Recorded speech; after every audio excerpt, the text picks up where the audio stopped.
এই মজার কথা শোনো, মজার কথা, এদিকে থাকো। অনেক মা ছেলের প্রশ্ন করে, আমি তোরে এত কষ্ট করে লালন পালন করলাম, আর বিয়ে করার পরে বউ তোর আপন হয়ে গেল। এরকম একটা কমন প্রশ্ন আছে না নাই? এক চালাক ছেলে মারে উত্তর দিছে, মা তুমি মা ডাক শোনার জন্য জীবনে কি কষ্টটাই না করছো। আমারে তুমি 10 মাস 10 দিন পেটে ধারণ করছো, এত বড় বস্তা, খাইতে পারতা না, টয়লেটে যেতে পারতা না, খালি বমি করতা, ওষুধ খাইতা। 10 মাস পেটে ধারণ করলা, 2 বছর দুধ খাওয়াইলা, আমার পেশাব পায়খানা পরিষ্কার করলা। এরপর 2 বছর বয়সে 3 বছর বয়সে আমার মুখে বোল ফুটলো, তখন আমি তোমারে ডাকতে শুরু করলাম, মা মা। এই মা ডাক শোনার জন্য তুমি এত কষ্ট করলা, আর পরের বাড়ির মাইয়া বাড়িতে আইসাই তোমারে ডাকা শুরু করছে মা মা। তো যেই লোক তোমারে মা ডাকে তারে আমি ভালোবাসবো না কেন মা? দুনিয়াতে যে বিচারগুলো পান নাই, আপনি কি মনে করছেন আখিরাতে এই বিচার হবে না? কথা বলেন।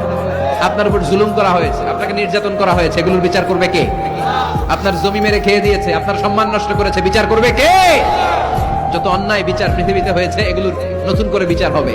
সেই বিচারকের সবচেয়ে বড় বিচারকের